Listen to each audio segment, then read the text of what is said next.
Hey everyone, for this video, I'll show you how to remove the SOS sign on iPhone. With this tutorial, you will finally get rid of that annoying SOS text. The first step is making sure you have a SIM card. A SIM card is basically your phone number. It allows you to call people or use mobile data. Now, scroll down or up to see the Accessibility tab. Basically, all you have to do is just turn on airplane mode. Wait a few seconds, maybe like 5, and then turn it back off. This should fix your SOS problem. It's that simple. If you think this video was helpful, please consider liking, subscribing, and hitting the notification bell. If you have any questions, feel free to comment down below.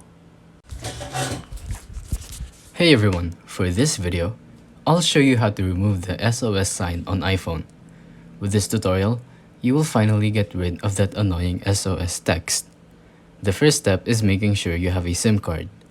A SIM card is basically your phone number. It allows you to call people or use mobile data. Now, scroll down or up to see the Accessibility tab.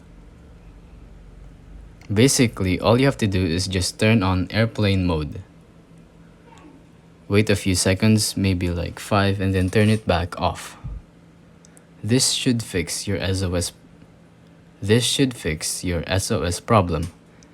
It's that simple. If you think this video was helpful, please consider liking, subscribing, and hitting the notification bell. If you have any questions, feel free to comment down below. Hey everyone, for this video, I'll show you how to remove the SOS sign on iPhone.